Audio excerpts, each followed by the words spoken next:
নমস্কার, সবাই আছেন কেমন? সোনালির ঘর কন্যায় স্বাগত জানিয়ে আজকে আরেকটি পর্ব নিয়ে চলে এলাম। এই সময় পাকা আমের সময় লাই, বেশ সুন্দর ডবডবা আম পাওয়া যায়। এই মিষ্টিটা যদি না বানাও তাহলে তো কিছুই বানানো হলো না। তো এই মিষ্টিটা কিভাবে বানালে চলো আমি তোমাদেরকে খুব সুন্দর করে দেখিয়ে দিই। একদম ঘরোয়া মিষ্টি, বাড়িতে মেহমান আসবে বা অতিথি আসবে তখন কি বানাবে, তো 10 থেকে 15 মিনিটের মধ্যে এই মিষ্টি বানায় দাও, সকলের মন খুশ হয়ে যাবে। আমি গ্যারেন্টি দিয়ে বলতে পারি এই মিষ্টি একবার খাওয়ালে সে কিন্তু বারবার তোমার কাছে আসবে এই মিষ্টিটি খাওয়ার অনুরোধের জন্য। তাই আমের স্টক তোমাকে করে রাখতে হবে। তো সেই মিষ্টি কীভাবে বানায় চলো তোমাদের দেখাইনি। এইখানে আমি প্রায় 5-6টার মতন পাকা আম লিয়েছি। তোমার যেমন প্রয়োজন তুমি সেই অনুযায়ী আমগুলো নিয়ে নেবে। আমগুলো সুন্দর পাকা সুন্দর কালারের আম আর কি। আমগুলিকে ভালো করে ছাল ছাড়িয়ে আমের যে কাঁপটি আছে সেইটিকে আমি দেখো সুন্দর করে বার করে নিই, একবারে মিক্সির বাটিতে দিয়ে দিয়েছি। এবার আমটা যথেষ্ট মিষ্টি বলে আমি এখানে 2 চামচের মতন চিনি দিয়ে ভালো করে এটা ব্লেন্ড করে নিয়েছি। এবারে দেখবে এক একটা আমে বেশ একটু চোঁচ থাকে, যদি সেরকম চোঁচালা আম হয় সেক্ষেত্রে কিন্তু তোমাকে আমটাকে ছেঁকে নিতে হবে, কিন্তু যেহেতু এটা চোঁচ নাই সেজন্য আমি এরকম সুন্দর করে নিয়েছি। আমি এখানে প্রায় 250 গ্রাম পনির নিয়েছি। তোমরা পনিরের পরিবর্তে ছানা নিতে পারো। আমি পনির দিয়ে দেখাই দিচ্ছি তোমাদের সুবিধার্থে। অনেক সময় হয় না যে ছানা পাওয়া যায় বা ছানা করতে অসুবিধা, জল ছাকাছাকির অসুবিধা, সেই জন্য আমি পনিরটা নিয়েছি তোমাদের দেখানোর সুবিধার জন্য। পনিরটাকে খুব সুন্দর করে এখানে ম্যাশ করে নিতে হবে, যেন একটুও দানা না থাকে, একটু ভালো করে সুন্দর করে তুমি ম্যাশ করে নিলে। এরপর ওই যে আমটাকে আমি করে রেখেছি, এখানে মোটামুটি আমার 2 বাটির মতন আম হয়েছে।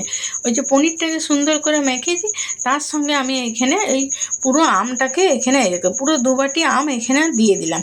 দিয়ে এরপর খুব ভালো করে পনিরটির সঙ্গে কিন্তু মাখিয়ে নিতে হবে। আর এখানে আমি দিব 10 টাকার যে আমুলের যে দুধের প্যাকেটটা হয় সেটা, এর থেকে বেশি দেওয়ার প্রয়োজন নেই। তোমরা বেশি দিতে চাইলে দিতে পারো, কিন্তু কোনো দরকার নেই। 10 টাকার আমুলের দুধের প্যাকেট বা 4 থেকে 5 চামচ যদি আমুল দুধ দাও তাতেই হয়ে যাবে। এরপর কড়াই সামান্য একটুখানি জল দিলাম।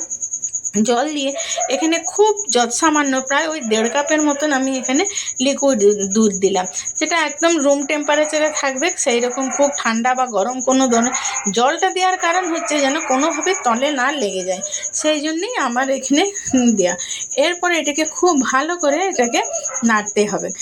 বেশ যখন দেখবে সুন্দর হয়ে গেছে আর কি, দেখো একদম কড়াই থেকে ছাড়া ছাড়া মতন হয়ে গেছে, তখন বুঝবে এটা হয়ে গেছে। আর একটু তোমাদের সুবিধার্থে দেখিনি, যখন দেখবে হাতে নিয়ে এরকম বেশ একটু লাড়ু পাকানোর মতন যাচ্ছে তখন বুঝবে এই জিনিসটি আমার হয়ে গেছে। এরপর আমি এখানে একটি থালার মধ্যে ঘি ব্রাশ করে নিলাম। তোমরা ঘিয়ের পরিবর্তে তেল দিতে পারো, কিন্তু ঘি দিলে সেন্টটা ভালো আসবে, সেই জন্য আমি এখানে ঘি দিলাম। তোমরা এর মধ্যে এলাচ গুঁড়োও দিতে পারো, কিন্তু আমের ফ্লেভারটা চলে যাবে বলে সেই জন্য আমি এখানে এলাচ গুঁড়ো ব্যবহার করলাম না। তোমরা চাইলে যত সামান্য দিতে পারো। এবার তুমি যেরকম সাইজ চাইবে তো সেই রকম করে তুমি সেই থিকনেসে রেখে এটি কলাকন্দটি তোমাকে বসাতে হবে। আমি এখানে দোকানের মতন কলাকন্দ করবো, সেই জন্য এখানে আমি এটি এইভাবে রেখে দিলাম।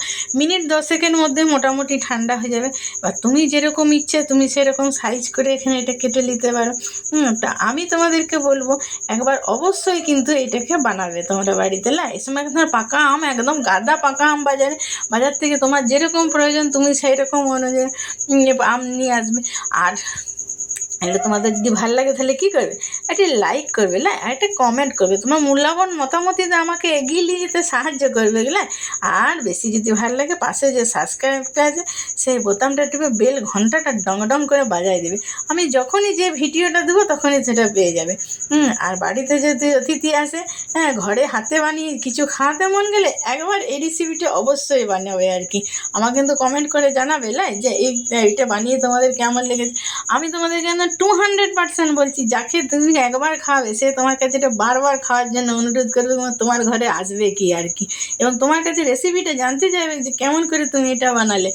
তো তুমি কিন্তু অবশ্যই একবার এই রেসিপিটা বানাবে। একদম খুব সহজ। আর এই এখন তো বললাম আমের সময়, তো তোমরা একবার তোমরা বানিয়ে দেখো আর কি যে কত সুন্দর হয় আর কি।